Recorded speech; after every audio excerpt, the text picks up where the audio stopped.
it's just another bad day. Dark feelings are back, assaulting your heart with a panic attack. There ain't no shame in feeling depressed. You need to sit down and talk, son, get it off your chest. It's just another bad day. Hey everyone, and welcome back to the Andy's Man Club Man Chat podcast. Slight difference today because we're joined by an amazing guest who I can't wait to hear all about her. That's right, her.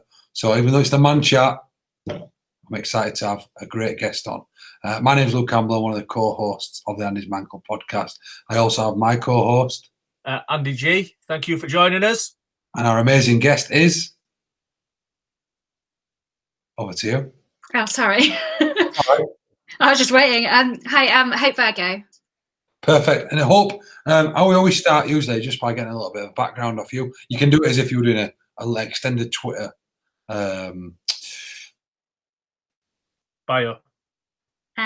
Okay, so my name's Hope Virgo. I am a mental health campaigner, an author, and I work all over the country doing a lot of work in schools, do a lot of work with corporates, and then also do a lot of campaigning with the government. So looking at things around eating disorders and diagnosis and trying to basically make sure that everybody can access some kind of treatment and support, whatever stage of that eating disorder they're at. I've been following you a while now. I think it's absolutely inspirational of what you do. And do you want to give people a little bit more info about what you're campaigning for? Yeah, no, so my campaign's called Dump the Scales. And basically, when you have an eating disorder, it's really hard to get support through the NHS unless you're severely underweight. Yeah. It's also really difficult to get support if you don't fit nicely into the kind of teenage white girl bracket, which means that there are lots of people, both males and females, people of different race, people from different backgrounds, ethnicities, who are just unable to actually access any kind of support. So I'm campaigning to change this. So the campaign is basically calling on the government to change guidance around eating disorders and to also make sure that we have a plan in place. So when someone goes to the GP doesn't turn someone away by saying you're not underweight enough, you don't look like you've got an eating disorder, you don't look like someone who would have an eating disorder.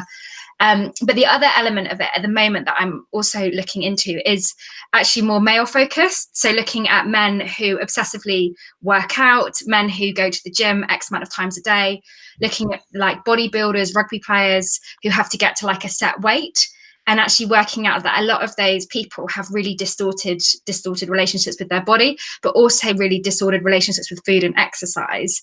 And a lot of them will need that additional support, but will feel unable to probably reach out to get it.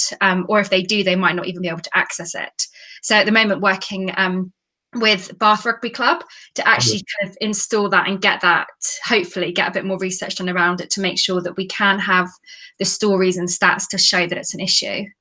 That's brilliant. And do you know something I've always thought about? Because I love your working and what you do with your campaigning. What about the other side of the scale? What do you think about that? Do you know? Because I've always thought this, and I think I might have tweeted you about it before. I'm someone who's constantly in a battle, probably on the other side with food. You know, comfort eating, and I've got a negative relationship with food in that sense. I don't talk too much about my weight yo-yos for years. Being a rugby player, I always got told you got to be a certain weight. But then having the negative, you know, a certain weight in terms of lower weight. But I've always comfort it. So where does like campaigning and what your beliefs fit around that? So it's definitely part of what I'm doing. So I think when I launched the petition, it seemed extremely kind of anorexic heavy and anorexic. Yeah. Pardon? So that's how I read it. It's that, and that's what I'd be interested to know more about. Yeah, no, and it was, and I think partly that was because of the messaging around it and because I was kind of fronting it. But I've actually been doing a lot of work with binge eating groups and kind of working with them to actually work out what the stigma they face is and things around being called lazy, the judgment they get, whether they get turned, I don't know, the doctors might refer them to Slimming World, their friends make a joke about their weight, all of that sort of stuff, and actually trying to educate people that that is an eating disorder as well. And for me personally, I think any kind of disordered relationship with food, whether it's comfort eating, restricting, whether it's binging or purging, all of that falls into that bracket of eating disorders. And if we've got that unhealthy relationship, we have to try and manage it and try and work a way to recover from it. Yeah, I think some more I've read your tweets, I've started looking at my relationship with food, because I think from being a kid at comfort, and even now, especially when I played rugby after a bad game, you know, I'd usually excuse to myself, if we'd lost bad, that I would just get my calories back in. But really, you know, deep down I know it would just like filling a void of, you know, motion, some type of emotional void that I had there that needed filling. And probably even now, me myself a bad argument, it's like the comfort's going to be in the fridge, and that's no matter sometimes how mentally tough I am or where I'm at. There's still that negative relationship, which is why I find myself yo-yoing. Have you got tips and techniques for anyone who's watching on either end of the scale? We don't use the word scale, do we? Because we try to ban it. But either end of the spectrum that are either using food in a negative sense in limiting it, or those who are excess doing it. What sort of advice have you got to better manage some of that?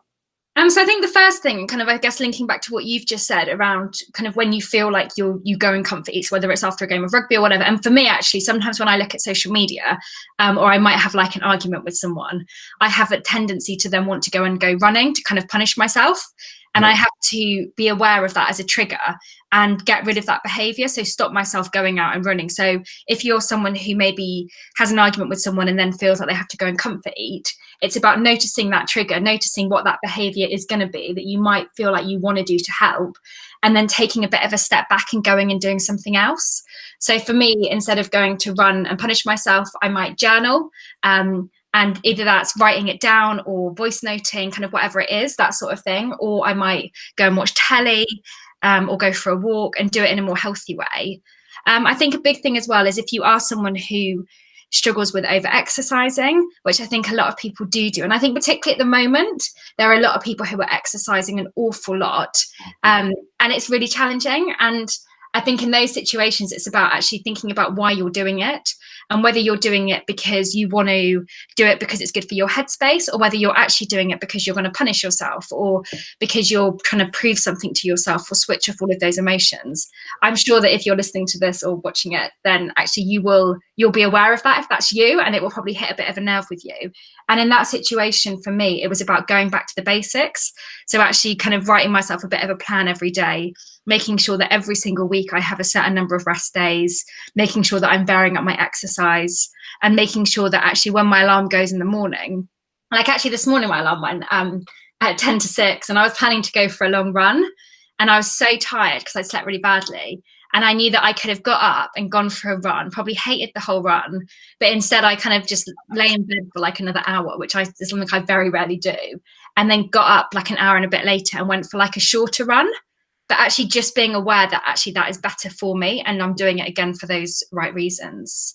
And I think as well, like just talking about it, like feeling okay talking about it. And if you're someone who struggles with food or exercise, actually having that support network around you so that they know that maybe if you've had a bad day, your tendency might be to comfort eat. Actually, if you've got someone you can text and talk to just to offload, then you are less likely to then go back to that coping mechanism. Go on, Andy. I think this is a really important subject for Andy's Man Club to sort of cover and look at, because, again, you touched on it in sort of part of your introduction, that I think there's stigmas that are attached with eating disorders that people just associate that they are things that happen to teenage girls. Not at all. It's a very all-encompassing sort of thing. And for us to challenge those stigmas and to have these sort of conversations, I think is amazing. You know, I've sat in Andy's Man Club sessions with guys who are saying, I've got an eating disorder, and you know, they've had to work really hard to challenge those feelings of discussing that sort of thing. And opening this up, I think, is fantastic to help so many guys out there to, again, not feel the pressure and the stigma of you know, these things do exist to everybody. You know, it doesn't matter who you are, what walk of life you come from.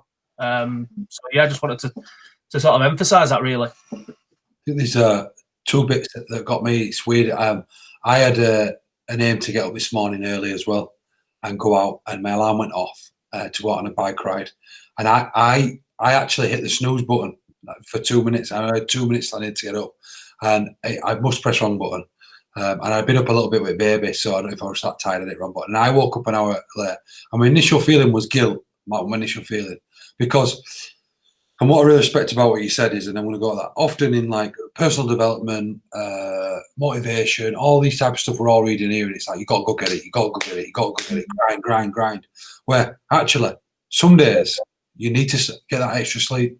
And what you did there perfectly, you didn't go, okay, I'm having to sleep in and I'm being lazy today, I'm not doing anything, or I'm just calling it a day, white flag. You went, I'm getting up later, I'm looking after me. You know, I'm still going to go on a run because I know it's good for me. I know it's what I want to do. I want to do a smaller one today. And I think it's that self-awareness. Mm. You understand that actually going out and grind. And I was saying this morning, I thought, you know, I could still go out now, or I can get it in tonight and go out with some friends, socially distant, of course, and enjoy it and actually enjoy that moment. And that's where I were at, and that's what I really liked. So we both clearly had poor night sleeps, and we had that sleeping. But like Andy said, bringing the awareness to this, because there's so much out there about in this busy world that we live in, that everyone's got to be successful and everyone's got to be chasing everything all the time. But it is about taking that step back, isn't it? Yeah, I think it is. And I think it is, yeah, once you've taken that step back, working out what works for you as an individual and working out what you need. And I know that I'm someone who's always, like, I am a little bit of a workaholic. I push myself a lot, both in exercise and in work. And I do feel guilty if I'm not working hard enough or something. But I think actually for me during lockdown, it's probably been really healthy, because I've had to slow down and I've had to take that step back. And although like at first it was frustrating because it was kind of enforced, but actually now I'm kind of this far through it.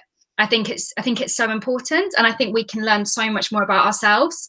And I think as well for me, like last year I went back to therapy.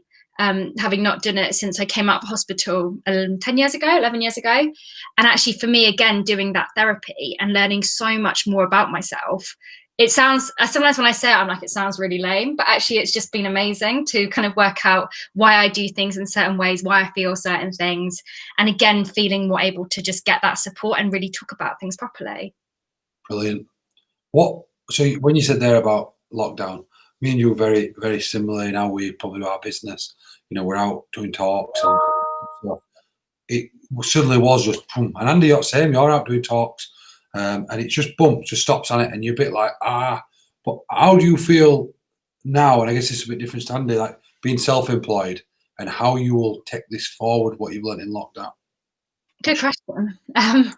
I'd like to think that I'll take some positives forward. So I think for me, it will probably be about trying to balance my work and my life a bit better. So putting people in my life first over my work a lot of the time, which I know in the past I haven't done. Yeah. I probably won't travel quite as much with work, and maybe try and kind of limit actually how many nights away from home I am and things like that. And also, I think maybe just being a little bit more structured and a little bit more focused on what I want to work on and what I want to achieve. I think I had a tendency to try and do too much. And I think you're probably quite like this as well. You kind of want to help everyone because you really, really care. And I really, really care. And when you meet someone who's really hurting and you want to just fix that person. And I think what I have learned is actually just to, again, take that kind of time for myself a little bit more and realize that I can't help everyone and I can do my best. But actually, in the end of the day, a lot of people have to help themselves. And there's so much that I can do. And I'm not there to kind of, fix everyone, but there to kind of help people along their way, if that makes sense. I think that realization comes to everyone at some point when they're so far down the rabbit hole of trying to help people that eventually gets to a point where you burn out. And I had this discussion, didn't I, Andy? Because I've been very far down that rabbit hole where you want to help everyone. I'm on about like middle at night, go knocking on people's doors when they're meant to, try to kill themselves, or, in very, very dark, deep places, and people ringing you 2-3 o'clock in the morning when you've just got home from a long travelling day, and, you've got to be up at night with baby, and you still take those calls. But eventually a point comes where you go, like, I'm not used to anyone because I'm flat out here. My back's gone. They're completely empty. I'm at burnout stage if I don't do something now. And I think that realization's got to come that, anyone listening, that help that you're wanting has got to start with you. People like yourself, ANDYSMANCLUB, Samaritans, Calms, all these organizations where, try to lead you to the water, but they can't make you drink it. Yeah. I'm not calling everyone horses, by the way, before anyone gets offended. But you can only lead an horse to water, can't you? You can't make it drink it. And people can't truly get help, can they, until they want it themselves. No, I think that's right. And I think like we all find our own ways to cope with it. And I know like last year, like I was going through a court case around some abuse that happened when I was a child. And it was just so intense for me that instead of trying to talk about it with people, I just worked like 24/7. And I think all of us find our coping mechanisms when life gets really hard. And people kept telling me, like go and get some therapy, like go and do something. And I was like, I can't, like I've got to help everyone else. And I think actually, yeah, I think it is, you have to make that decision yourself. And actually when you then make that decision, it's like the best decision ever to like actually have that space to talk about things and accept that you need that support. And I think for me, doing what I do and doing like a lot of campaigning, talking a lot about recovery, I actually was really embarrassed about having to go and have therapy again. I felt like it was a really weak thing. I was like, people will look at me and they will judge me because I have to go back and have therapy. They won't book me for talks. Like people won't want to engage with me. And that hasn't happened at all. But I think there's still that stigma, isn't there, around therapy and getting that support and the judgment that people do give each other. It's mad that you've said exactly what you've said, because I have many times had that same thing where I've had a bit going on and I thought, well, I can't tell any of my peers, at Andy's Man Club because they see you as the leader of the ship. You can't, leader of ship can't seem to be weak. And everything that you said there about being embarrassed, being weak, these are the stigmas that we're going out talking about to break down. So, it's not weak to talk about your feelings. You don't have to feel embarrassed.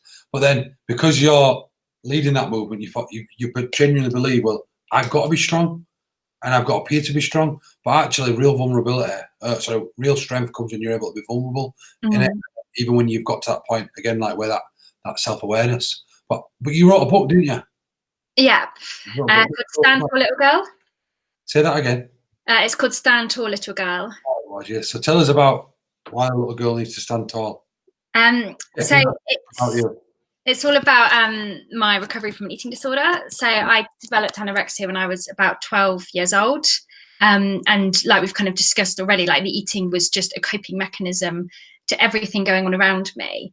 And it was like having this best friend in my head all the time, kind of talking to me, telling me what I should do, giving me this real sense of like achievement and value all the time. But a lot of people with eating disorders, which we've kind of already talked a bit about as well, is that you don't realize there's anything the matter with you.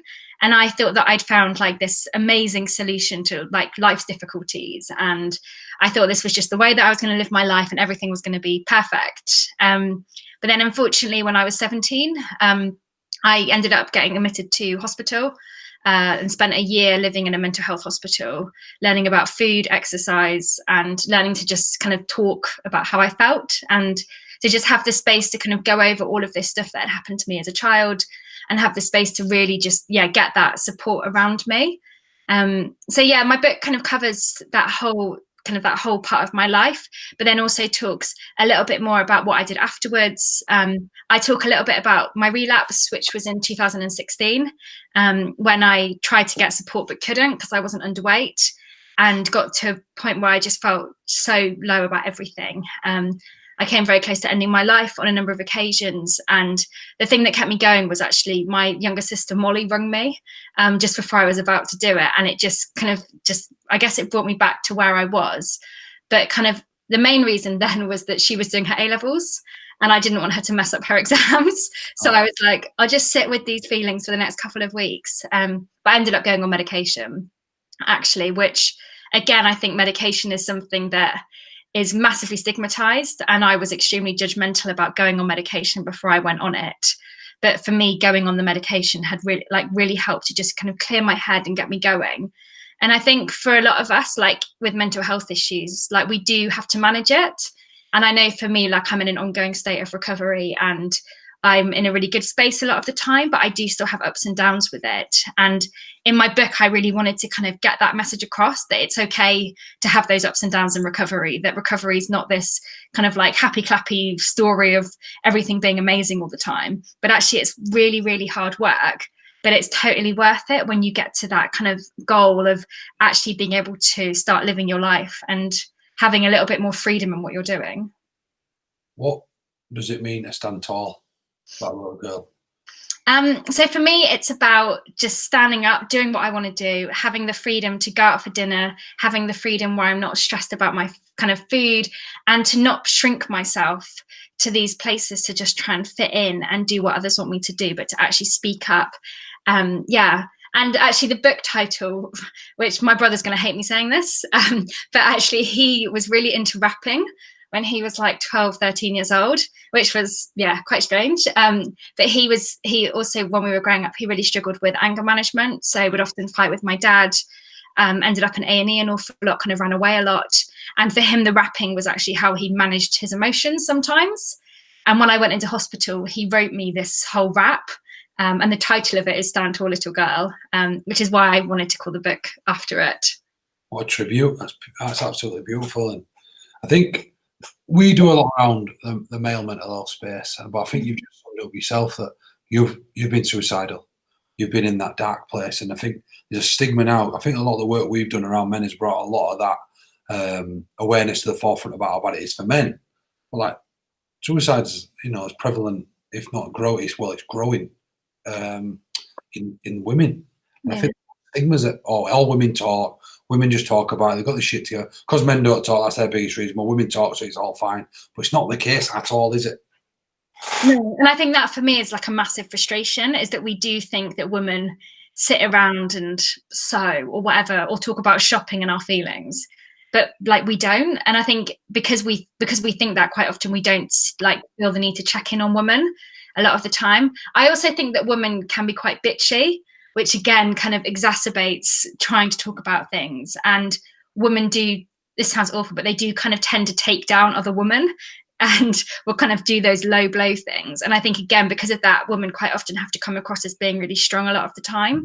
And a lot of the time they're not. And a lot of the time people are struggling. And I know a lot of people who do similar things to what we do, and they come across as very strong all the time. But actually, a lot of the time they are really struggling with things, but they just find it difficult to talk about it as well. So yeah, I think it's hard. And I think you're right. I think there's a long way to go with actually getting women to start to talk about things so much more without pretending they've got everything kind of held together. Well, we have a rule that women can't attend Andy's Man Club because it is men only, but we're going to make an exception on our podcast because it's not a group. So we always run a little Andy's Man Club group. What better way to say women don't talk than to get chatting? So Andy, do you want to kick us off? Yeah, no problem at all. Obviously, going to run it exactly as we do with Andy's Man Club on a Monday night, but just obviously with a female present. Only the second one ever, I think, in history of an Andy's Man Club. So, privilege there, hope. Talk as much or as little as you feel comfortable to. And the three subjects we don't discuss are politics, religion and meds.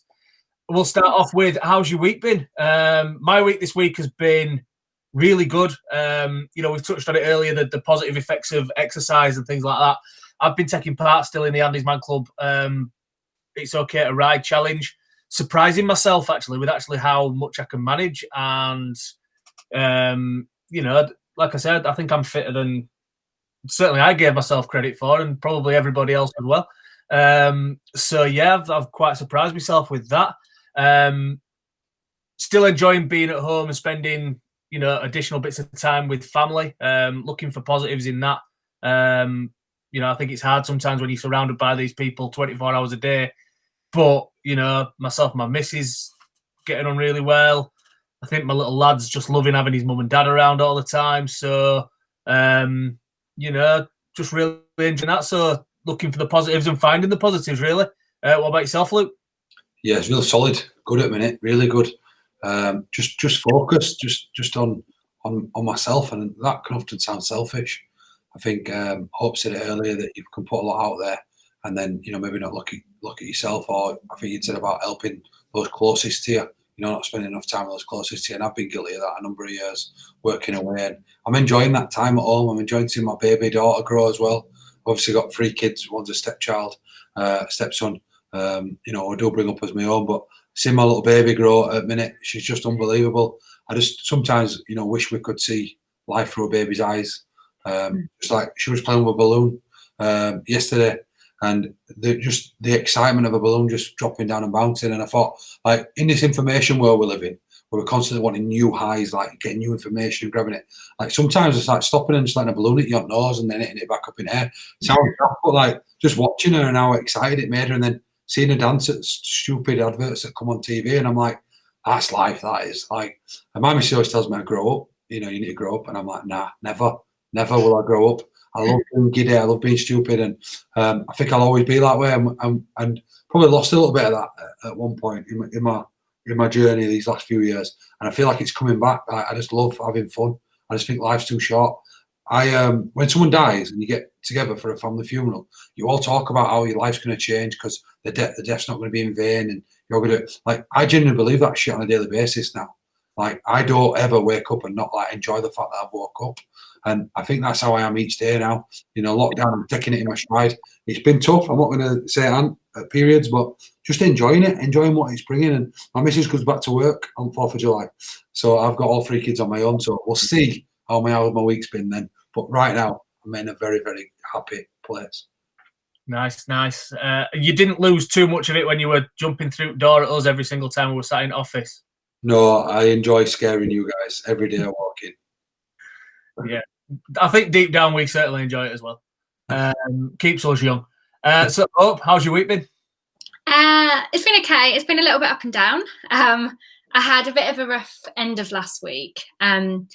Yeah, like working out. I wanted to see my family and stuff, and then we couldn't arrange it. And then on Friday, then on Sunday morning, I actually ended up driving from London to Bristol to see them for the day. So sat in the garden all day, obviously socially distanced, all of that sort of stuff, which was just really, really good. And I think it was just what I needed, actually, just to like see them again and to just have like a bit of a chill day. And I think something that's really helped me over the last 2 weeks is my personal trainers now training people again outside. And so I've kind of been going back to her again. And something that I struggled with a lot at the start of lockdown was the gym closing and not being able to do weights and things like that. And I know I don't look like I do weights, but I do weights. So yeah, and so for me, actually just having that space on a Monday morning with her again has just massively helped me just feel a little bit better about things. So yeah, I feel like it's going to be a good week. And I just like trying to keep going through it without putting too much pressure on myself, I think. Brilliant. Love that. Question number 2 then. What's one positive from your week? Positive from my week I've already touched on, but it's the positive attitude that I'm getting from being a little bit more active. It's something that I think, I've felt the stigma of people sort of pointing the finger at me and saying, you're too fat to get on a bike. You're too, all those sort of things. And it, done in jest and all the rest of it. But I've actually surprised myself this last couple of weeks with just how much I've managed and how much I'm actually enjoying it and how much easier it's becoming to cycle uphill. That was something I'd hate doing, but now I feel like, yeah, it's a challenge. I'm going further than I did yesterday, and all those different things. So yeah, getting out, getting active is the positive from my week. Luke? Bike ride yesterday morning, 4:45 in the morning. Really, my alarm went off, and I was like, oh. And I thought, no, I got out half asleep, and I went up on where I live up here in Yorkshire, is like God's country in it. So it's we're surrounded by hills. So your first bit coming out of my house was an hill climb, which I thought would be harder than it was. But then once I got over hills and I got over the hills, and I ended up on the top, and I found a spot over lockdown where every time I went to a farm shop, I used to pull over in my camper van and sit and have a coffee on my own and overlook. And I rode on there the other day, and it was just beautiful, just on there. And I'd stopped for a minute and just looked. You can see all over the town and all over it's just greenery for miles. And I just that was just a positive. It just like genuinely like blessed, like genuinely felt blessed, and just like, yes, this is life is good. Nice. Hope, what about yourself? A positive from your week, please. I think mine was on Saturday. I went down I live in South London, and went down to the river near Craven Cottage, if anyone's a football fan. And they had like a couple of pubs open doing outdoor kind of takeaway service. So I went and had a takeaway glass of wine with my best friend. And it was pouring with rain, but we found like this little kind of alley to sit in with our hoods up and drink some wine. And yeah, it just felt really nice. It wasn't like a normal thing really, because I know like we're in lockdown, but it felt like we were getting back to a bit more normality, like going to a pub and then sitting outside drinking. Yeah, I think it's been really easy to sort of, before all of this happened, to take a lot of those things for granted. Definitely I used to enjoy as well. I probably still will do again, but Friday night used to be the night where I'd nip down to the boozer just down the road here and meet a couple of my mates, and it just became a regular thing. Whereas now I'm really looking forward to that, and the actual value of that has been shown again to me. So yeah, again, really looking forward to doing something similar. Question number 3 then, is there anything you need to get off your chest? as is becoming the norm in these podcasts, I'm in a good position at this moment in time, so I've not really got anything that I need to get off my chest, so I'll pass it over to Luke. Mine's an interesting one, and having hope here as well is interesting, because I do have a problem with my weight, right? And I don't probably talk a lot about. There's probably a lot on these podcasts and in Andy's Man Club I've not spoke about. In fact, I'll do it now. Actually, I've never like stuff like I have like bad OCD about touching stuff. I have weird things about the way amount of times I touch stuff. I've never told anyone that publicly. I also got a birthmark on my face, which really does bother me. I very rarely would have mentioned that. But another one is my body. I am, you know, people say you should be happy with your body and things like that. I appreciate that. But like when you know you're not your healthiest self, right? And I think for me, that's a big thing. I think there's a discrepancy between being body conscious and being aware. And I know that I've let myself go. You know, I've put weight on. I'm not the healthiest I should be. I'm probably 2 or 3 stone over, you know, where I should be naturally. Remember, and the way I view it is that I've got kids that depend on me running around after them all day, chasing them and having fun. And when I am overweight, I don't feel that same. Most people like 6'3", I'm 19 stone. Look at me, big ex-rugby player. Oh, that's how big he should be. But I also like to run. I did my first ultra marathon last year, and I did it at like 19 stone. There was no one on the whole course is nowhere near as big. And I did well, and I want to do more of it this year. And I know in order for me to be my healthiest, bestest self, I need to lose weight. So I'm really just trying to make educated decisions, look after myself, exercise more, and just eat a more nutritiously well-balanced diet. So I think my offload is just that knowing, you know, it's getting that fine balance between, you know, and that's why it's interesting having you on here when I'm saying it, because I know, you know, calorie counting and dumping the scale is a big thing for you, because it's at the opposite end of the scale, isn't it? Opposite end of the spectrum. So for me, it's about being confident in my body, but being confident in it when it's right to be confident in it. My birthmark on my face, I had issues over that over the years, you know. But the body wise, yeah, you know, especially being an ex-professional athlete, you should have I feel like I should have higher standards for myself, and you know, raise the bar a little bit there. Show my kids what it means to be healthy and stuff like that. And I don't eat bad. I actually don't. I don't really eat bad. I just eat lots of snacks and stuff like that. And which isn't even like chocolate and that. It might even be like rice cakes with hummus or whatever. But I just simply just eat a lot of snacks. So try to make more educated decisions, and I know long term that'll benefit me. Brilliant. No, that's really interesting. How are you finding it doing that? Well, the interesting one, which will be to see what you think about it.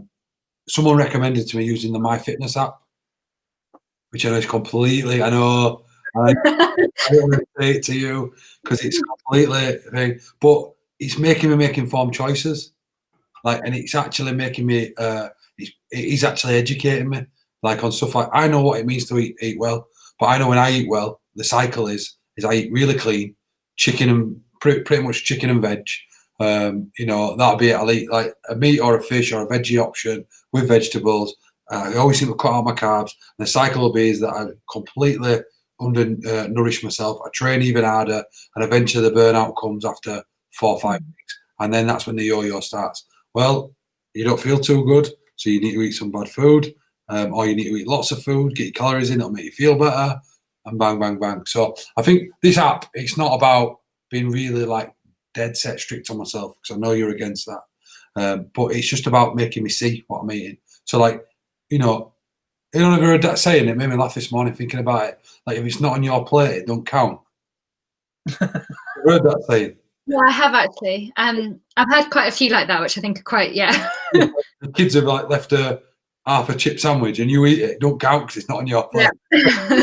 Like, my kids leave food a lot, to the point where sometimes you might make them a little bit more in they'll leave you some. It don't count. So I think what it's doing for me is like, it's just making me make a little bit better choices, not just nipping it fridge and grabbing a bit of cheese or that type of stuff. Like, so I know you're gonna tell me off maybe for using that.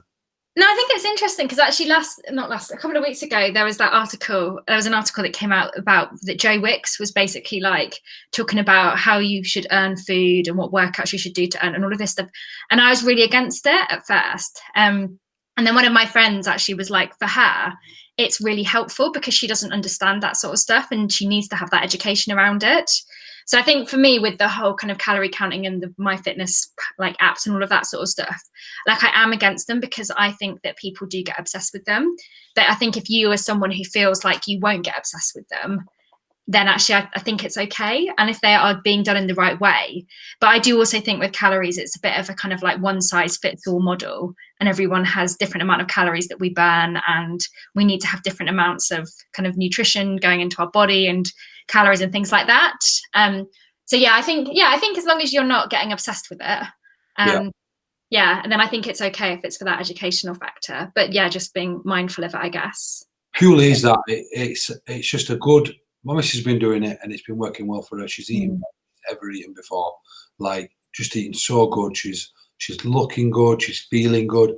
Like, you know, just even like her stress levels are lower, and that's all to do with her exercising as well. Like someone who, you know, didn't really exercise much. In fact, I had a joke yesterday because where we were at this place called Ogden Water near us, we took the baby for a walk and my mum's dogs and the 2 kids, and baby fell asleep. And the problem was, it was about 20 minutes walk back round, which meant we'd have to wake baby up to get her back in the van to drive home. So I said, why don't we just walk home instead? Which I don't know. It's probably, I would find, reckon it's a good 8K back to mine. Wow. From there. So something like that. Is it? Yeah, it'd be good 6K. So I run up there. So it's a 6K back with 2 kids and all that. And I remember I had a laugh on the way home because she's like, let's walk home. She's all for it now, loves it. Even the stuff like counting the steps, like she just likes to just see stuff and it just gives that motivation. And I laughed at her and I says, who did this used to be? I don't even know why people walk. It's like going on walks. It's not even fun. I don't know. And now you can't. You love walking. And she laughed and said, "Yeah, I know that with me." I said, "I still don't enjoy it though." I'm like, well, please do, because you always want to go on walks now. And she's enjoying it. And I think sometimes there's those little measurements that you can see, the stats. But like you said, you can be used the other way, can't it? Negative. A lot of the people you're helping, where they use it completely negatively, get obsessed, and and with body imaging, with like Love Island and all this stuff everyone's seeing, where they've got to be perfect. That's where I think the equilibrium comes, where it's not about necessarily trying to strive for perfection, but it's also not about letting your standards drop, where you have become sloppy, and I can say that because I've been there and there at times where you know that your standards aren't good enough, that you're not exercising enough, and I know that when I'm not exercising and I'm not eating good foods, I'm not drinking lots of water, my mental health's not great at all. I'm drinking lots of water, training, I feel a lot better. Yeah, and I think that's as well, not just like diet stuff, is it? It's like your hygiene as well. Yeah. So like I know that when I'm struggling mentally, like I won't wash my hair for days. Like I don't know, like I might just wear like tracksuit bottoms all the time and like a hoodie or something. And for me, that's then the standards are slipping. But I guess like in a slightly different way, but it's still a similar kind of thing to watch out for. Definitely. The thing I've found with mine when I'm doing a little bit more exercise, as I've been doing just recently, is I fall into the habit of going, oh, I can have that little bit of chocolate now because I cancel it out later. Before I'd just go, oh, I can have that bit of chocolate and I'd not have anything to cancel it out. But I sort of, need to get out of that habit, I think, a little bit, and just, make sure that I'm looking after the things that I'm putting inside, like you say, Luke, and making sure that I'm eating properly, which I have been doing. I've improved the last week or so. So, come around to yourself then, Hope. Is there anything that you need to get off your chest? I feel like probably loads. I think something, I guess at the moment I feel like I'm struggling with mainly like family dynamics and stuff. Like I do struggle with my family quite a bit, and have like I'm a bit of a fixer in the family. I kind of care for everyone. And I think like last weekend with the whole going home and stuff, like it was me doing it because I wanted to see my family, and I struggle to feel that love back a lot of the time, even though I know they do love me, but I don't feel like it as much as everyone else. So I think I'm trying to like work through a lot of that stuff at the moment without kind of immediately jumping, like sending an angry message back to my mum or something when she might say something that kind of riles me a little bit. And I think as well, like just getting a bit fed up with people, this is going to sound awful, but people kind of being in that lockdown mode where everyone's like constantly comparing where they're at with stuff. And I feel like in London, it probably happens everywhere, but I feel like in London it's really obvious because a lot of us don't have gardens, so people are outside a lot more, and then there's a lot of judgment, and there's a lot of anger, and there's a lot of aggression, and sometimes it's just like, this is ridiculous, like we don't know what's going on for anyone. So I feel like I've got all of this stuff that's kind of going on, and I'm trying to work out the best way to deal with it, which actually, if I'm honest, has been a lot this week of writing out passive aggressive messages or tweets and then deleting them before I send them, as a way to try and like articulate what I'm feeling without sharing it. Yeah.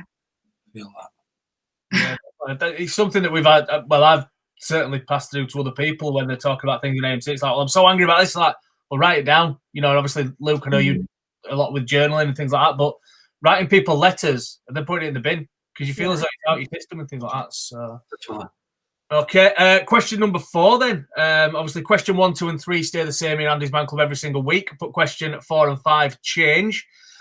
Question 4 this time is, how did you last take yourself out of your comfort zone, and how did it make you feel? I don't know if it was so much taking myself out of my comfort zone, but obviously this whole situation we're living in at the moment, it's out of the comfort zone, and you know, there's I think I touched on it earlier, that there's been certain strategies that I've had to employ to, you know, make sure that that's a benefit, I suppose, and try to find that positive. And it's something I know that you spoke about it a couple of weeks ago, Luke, that the difficulty is sometimes having to wear all those different masks that you sometimes wear out and about. It's like, at home, I'm being dad me, I'm being husband me, I'm being work me, I'm being mate me, I'm being the guy that needs to just, you know, switch off for me, and all those different people at home in the same place, when normally I can go to work and I can talk differently to Luke, how I normally talk to the missus at home, and I can be that slightly different person. And so that's been taking me out of my comfort zone. But the other side of it as well, I think I've already touched on it as well, is getting back on the bike. You know, it's something that I think has been, I think a lot of people would look at me and go, well, that's out of character. You know, that is him pushing him out of his comfort zone. So I've quite enjoyed, you know, challenging people's, what's the word? Opinions on that one, but you know, I'm doing it for myself, and I'm feeling the benefit of it. So yeah, it feels pretty good for a number of reasons. Obviously, feeling the release of the endorphins, all that side of things. Like I said, the support I'm getting from people and everything like that. Yeah, it's great. So yeah, that's I'm pushing myself out of my comfort zone. Luke, I'm struggling with this one. Yeah, I think for a lot of years I've lived outside my comfort zone, constantly challenging myself. And I the only time I'm saying this is I watched a video, it's going to sound narcissistic, of myself. I mean, I don't ever watch Out Back, you know that, Andy. I don't ever watch podcasts back. I don't ever watch interviews back. Anything I ever do, I don't watch back. I just, not on purpose, I just don't. But I watched them the other day when I did the ultra marathon, and there were 3 reasons I said why I was doing it, and it was the third reason that just hit me. And it says, I'm doing this because, and I did it without any training, and I said, I'm doing it because I want to show, I want to build calluses on my own mind. So when life gets uncomfortable, I know that I'm capable of it to deal with anything that life throws at me. And I just think, I couldn't tell you when last time I felt uncomfortable. I give everything of myself, so there's not that most people won't know about me, other than the bit that I probably told you earlier for the first time, you know, some of that stuff. But other than that, I won't know. I couldn't say that. I challenge myself physically a lot, you know. For a big guy, I'm really fit. Like, you know, just last Friday when I ran 47 or 58k, whatever it was, on that challenge to get it done. So I push myself in that sense. So I'm vulnerability-wise, I push myself. So I don't want it to sound like a cop-out. You know, we've had some questions like this before. We said, like, what are you proud of? And I said, there isn't no, like, and that's not bullshitting. Like, with the comfort zone one, I read a saying in David Goggins' book, and life is about getting comfortable being uncomfortable. And I think I genuinely am there. I think there won't be many things that I wouldn't either talk about or do, or like, you know, one thing I used to always think I'd be frightened of was skydiving, and me and Mrs. were talking about that the other day, and I'm like, I'd do it now. Like, I don't know what it is. I live very for today. So very few things I find uncomfortable now. So yeah. I remember a discussion that I had with you probably coming up to about 3 years ago now, and I remember you asking me the question of what do you want to achieve, what do you want to be, and I think I made this sort of statement. I want to be comfortable, and you said to me at that moment, you don't get anywhere with being comfortable. And from that moment on, I've tried to employ that, and it's right in that, you know, the more you push yourself out of the comfort zone, the more you achieve. You know, being comfortable, you get, you know, complacent and all those other sort of things, don't you? So, you know, you should be always looking to challenge yourself. Yeah, I think what I mean by that is, for anyone who's wondering, why should you not ever want to be comfortable? It's like when you are uncomfortable, you grow as a human being. You know, when you do go further on your run, when you do, you know, lift more in the gym, like you do stretch out muscle, and when it repairs itself, it grows. And it's like your mind, and it's like growing. In fact, if I had like a really simple, weird one, it's when I'm reading a book. Because I love to read. I got a weird fetish of collecting books that I never finish. I read a bit, I grab a bit, I like that, I use it. So my uncomfortable thing would be the ability to be patient enough to stay and read a book from front to back. That might be it. I might start that with a great book called Stand Tall Little Girl. I don't know. Just made her really uncomfortable. So yeah, we'll come to yourself then, Hope. The last time you pushed yourself out of your comfort zone and how it made you feel. I think mine was last Saturday. So when I was with my friends and we were having that drink, so normally I'm really funny about the kind of choosing what alcohol I drink. It stems back to kind of being like still in recovery from an eating disorder and things like that. And there wasn't a massive choice, obviously, because the pub was basically shut apart from things out the front. And I kind of panicked when I got there, and then was like, I was just kind of like, I won't get anything, and I'll let everyone else get stuff. And then I was like, wait a sec, I'll just get something. And then I was then like, oh, I won't have it. I'll just get something so that I look like I'm having it. And then like by the time we'd sat down, I was like, this is ridiculous. Like having a glass of wine is okay. Like the world's not gonna end. Like it's gonna be fine.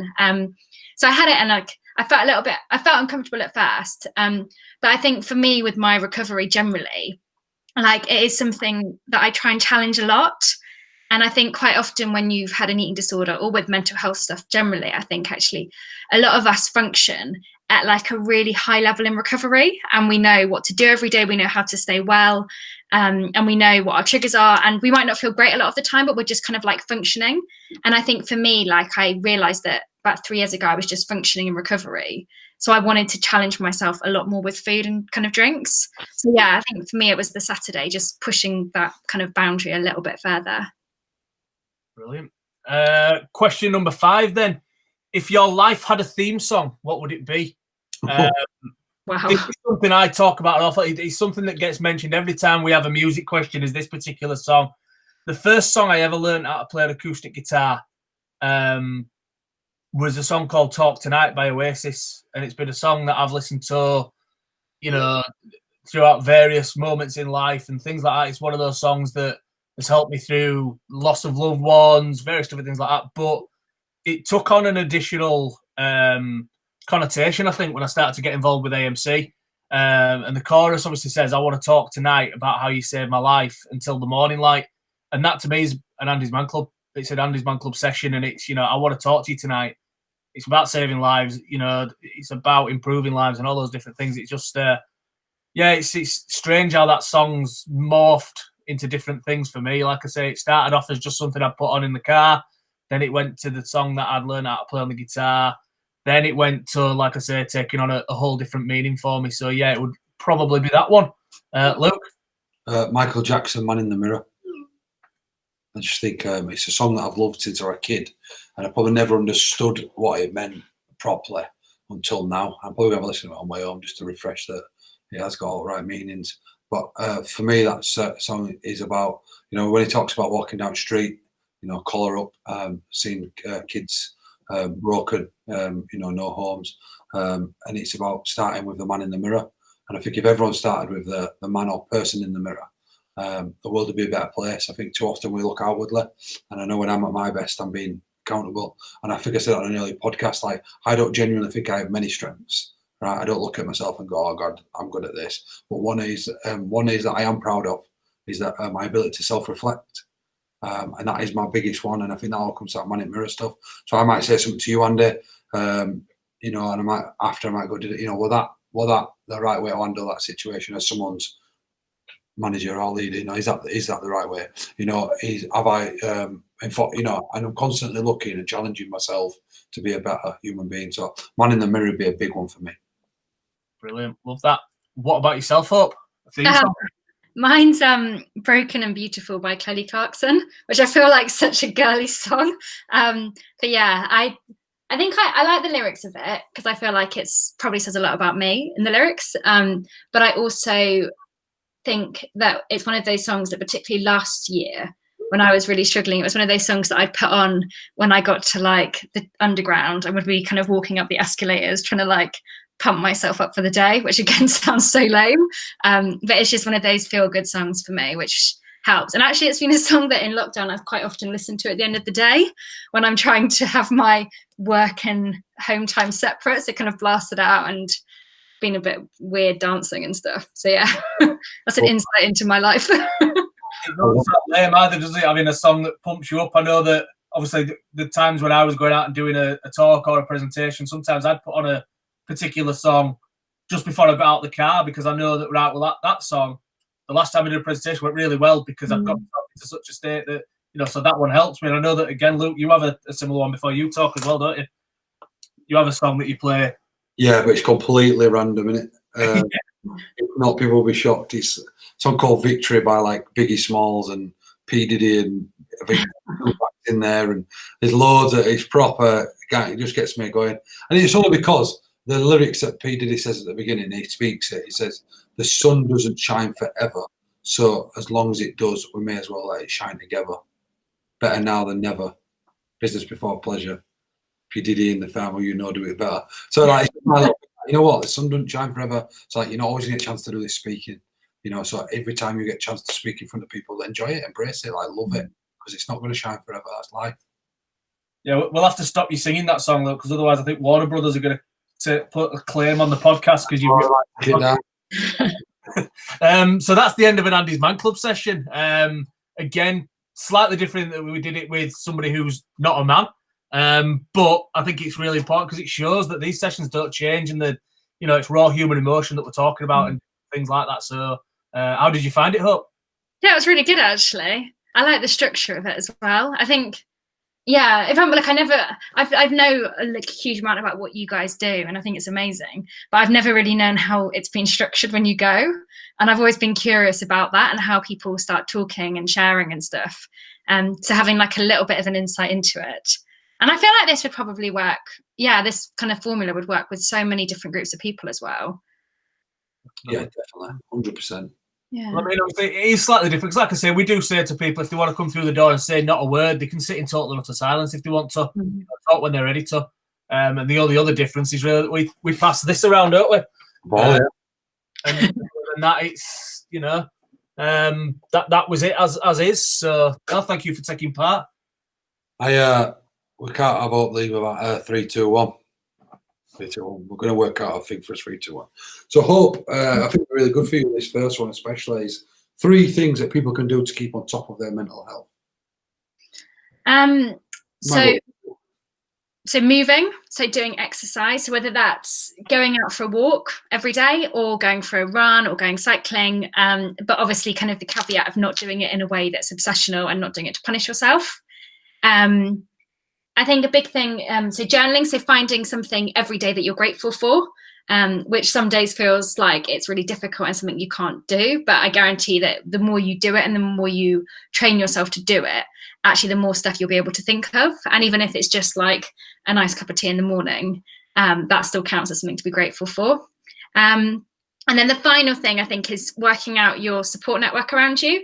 And that doesn't just mean like people that you can talk to about how you're feeling, but it's like having the kind of people around you where you can have someone that you can talk to about how you're feeling. You can have the friends who, when you've had a bad day and you don't want to talk about how you're feeling, you can just go out with, I don't know, go for a run or walk with, go to the pub with, something like that. And kind of working out where people fit into those caveats of support. And for me, like doing that actually massively helped me. And yeah, I think that's, probably my 3. So yeah, moving, journaling and being grateful for something, and then working out your support network. Love it. 2 pieces of advice that either you've heard that you've remembered, or 2 pieces of advice that you have that people might be able to relate to. So my first piece of advice is quite a specific eating disorder one, I think, which is right now, if you're struggling with an eating disorder, you might think that it's giving you every single thing that you need in life. But actually, that short-term value that it's giving you is not going to last forever. And it's about pushing those boundaries and challenging it and starting to kind of embrace that change and talk about it. And then the second thing, which is a really generic thing, which I think a lot of people probably will have heard before, but it's that what you're feeling right now, if that's really rubbish, those feelings do pass. And I used to hate it when people say that to me. And I think at times I still hate it when someone says that to me. But actually it's fact and it's evidence. And the more we remind ourselves of that, it means that we can then look back at that period of time when we might be really struggling and have that evidence to actually see that the last time we felt this awful, it did eventually pass and we got through it and we found a way to get through it, and we can find a way to get through that again. Beautiful. And last one, to leave us all with a smile. What was the last thing that made you truly smile and why? Oh, good question. I think probably, and this isn't even that big a thing, earlier today, so I've got this like bit of a obsession with having really nice bread, and like having the bread that you have to like cut up yourself and it's not sliced bread, and it sounds really pretentious and it's not. But earlier today when I went on a run, I detoured my run so that I would finish at this bakery that I like never go to. And the guy who served me served, like, I bought steak off him like 2 weeks ago in there, and he remembered and we had a really nice chat about it. And yeah, it made me smile, I think, because quite often when we go into shops, particularly in London, like no one knows who anyone is. So it was quite nice that I felt like he'd remembered me and remembered what I'd brought. What bread did you get? A long bit. It's brown. It's like got nuts in it. Nice. I'll take a photo and send it to you. It's like a fancy Hover, probably like a Hover's bread, but like a fancy one. Put a bit of Lurpak on it. I actually put jam on it. Jam on it, nice, sweet. Yeah. Like Lurpak. So you're not into that one? No. Lurpak, man. Are you? Yeah. I one of my favourite treats is just my missus is Polish and she buys Polish bread from the Polish bakery. And I loved, and she hates it because I just slap Lurpak on it and just eat a slice of bread. And she's like, "You can't just put Lurpak on Polish bread." And I was like, "Yeah, I can. Do what I want." That's what I miss being at home. Or go to my mum's when she used to bring a loaf of bread out with whatever you had to eat. Sunday dinner, loaf of bread on side, mop it up, mop up gravy, proper Yorkshire. It's a proper Yorkshire steak. I just remember it with fish and chips. When you used to go out for fish and chips, and they used to give you like a plate of bread and butter when you did it. It was like class. They're the days, mate. Definitely. It's been absolutely amazing having you and learning more, and I think it's something we'd definitely love to explore more and bring awareness to, because absolutely fantastic hearing about it. And I think the work you've done and continue to do is fantastic. And I know for ages I've been wanting to get you on. It took us ages to actually get it started, so it's not that we kept you waiting. We just never actually got the podcast started. So now that we're here, lockdown has brought some good stuff. One being the podcast, and another being yourself coming on and, you know, encouraging that message to stand tall, little girl, because there'll be a lot of little girls and little boys inside of us all that you know, need to stand tall, especially when we're feeling so down. So we always finish in one way, which is we like to take a little. Well, I don't take a picture. I'm going to take a picture, but we just. It's okay to talk. It's okay to talk. It's okay to talk. It's just another bad day, dark feelings are back, assaulting your heart with a panic attack. There ain't no shame in feeling depressed. You need to sit down and talk, son, get it off your chest. It's just another bad day, dark feelings are back, assaulting your heart with a panic attack. There ain't no shame in feeling depressed. You need to sit down and talk, son, get it off your chest.